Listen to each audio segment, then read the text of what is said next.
আসসালামু আলাইকুম। আজকে আমরা চিকেন ফ্রাই বানাবো। এর জন্য চিকেনগুলোকে সুন্দর করে ছোট ছোট করে কেটে নেব মাঝখান দিয়ে লম্বালম্বিভাবে।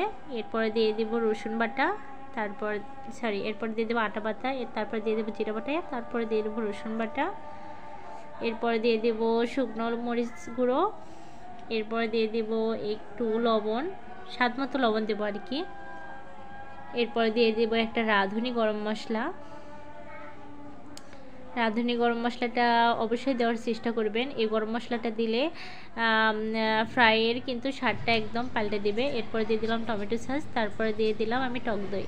টক দইটা আমার ফ্রিজে রাখার ফলে আমার স্মরণ ছিল না ফ্রিজ থেকে বের করে রাখতে, যার কারণে আমি ভেঙে নিয়েছি, ভেঙে নিয়ে উপরে দিয়েছি। এরপরে দিয়ে দিলাম সামান্য কিছু হলুদ।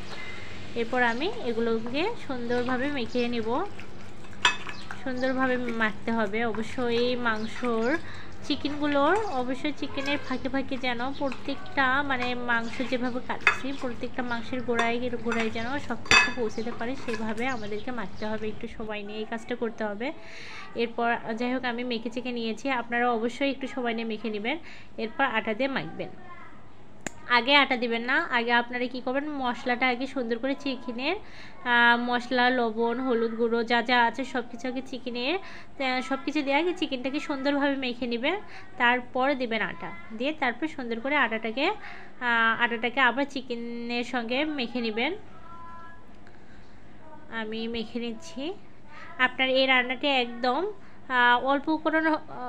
অল্প কিছু উপকরণ হইলেও কিন্তু রেস্টুরেন্টের স্টাইলে হবে রান্নাটা, অনেক সুন্দর, অনেক মজা লাগবে আর কি।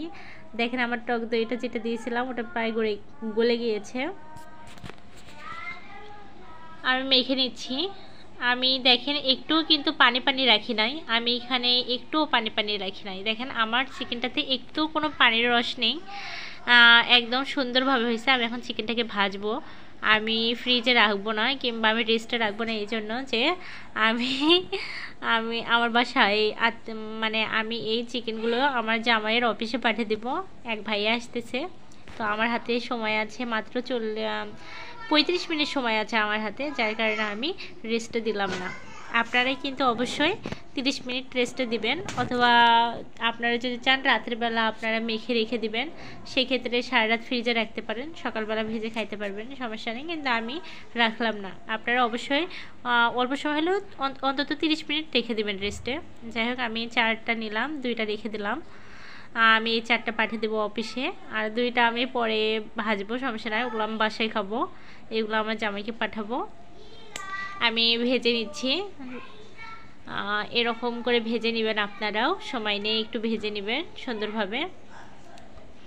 আমি কিন্তু চুলায় জালটা কিন্তু অনেক কমে দিয়েছি গ্যাসটা, কেননা আমি সুন্দর করে ভেজে নেব।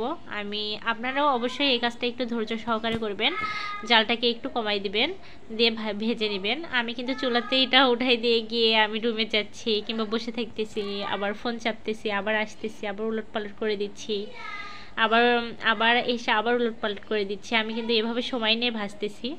আপনারা চাইলে একটু জাল বেশি করে দিয়ে কাছে থেকেও ভাজতে পারেন, কিন্তু আমি যেভাবে ভাজলাম এখানে ভাবেন যে আমার মাংসর মধ্যে কোনো কাঁচা ভাব থাকবে না, আমার মাংসটা অত্যাধিক মাত্রায় সিদ্ধ হবে এবং খাইতেও অনেক সুস্বাদু হবে। আর আমার মাংসের ভিতরে কিন্তু সব কিছু ঢুকতে পারবে ইনশাল্লাহ, খাইতে একদম রেস্টুরেন্টের স্টাইলে লাগবে। এখন আমি আমার জামাইয়ের জন্য রেডি করতেছি, একটা পটেতে উঠাই নিলাম। আর এদিকে আমি রসমালাই বানাইছি বাসায় তৈরি করছি। আসলে এটা চালের গুঁড়ো দিয়ে রসমালাই তৈরি, রসমালাইটা কিন্তু অনেক টেস্টি হয়েছে। আমি রসমালাইটাও এখনই তৈরি করলাম গরম গরম।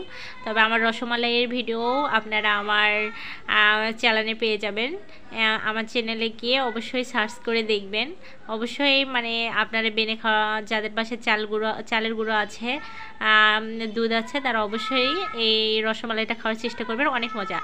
পরে আমি তো ওগুলো পাঠিয়ে দিয়ে এসে আমার 2টা ভেজে নিলাম। দেখেন ওগুলো আমি দিয়ে আসলাম আমার জামাইয়ের অফিসে, এরপর আমার 2টা আমি ভেজে নিয়ে খাচ্ছি। অনেক অনেক অনেক মজা হয়েছে। উপরটা দেখেন, উপরটা দেখলে আপনারা বুঝতে পারবেন ভিতরে আমার সব কিছু ঢুকে গিয়েছে।